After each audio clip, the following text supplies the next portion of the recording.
Hordoftoota konkoo bakkuma jirtanitti nageenya rabbii isiniif haa baatu jecha viidiyoo akkam bareedduu taate tokko badhee isinii dhaadheetiin jira. Viidiyoon kennallee mobaayilii kenna fageenya irra teenyee mobaayilii kenna waa dalagaa jiraachuu ni dandeenya, bakka fagoo jiraachuu ni dandeenya. Bakka fagoo kanarraa osoo bilbila keenya harkaan hin tuqin cuf ban narraa deebii yookaan nama sana ofirraa deebisuudhaaf karaa itti dandeettan ni jira.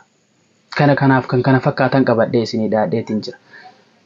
Viidiyoo keenya haga dhumaatti daawwachuu hin dagatinaa isiniin jedha. Chaanaalii keenyallee chaanaalii barumsaatii Orofoordii fi fuula feesbuuka keenyallee peejii keenyallee akka foloo gootan gamanumaa isin gaafannaa. Gamanumaa gara viidiyootti.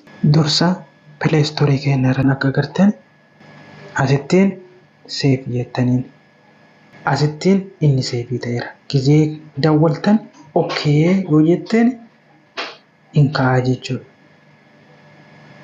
Gizee kaastan ammoo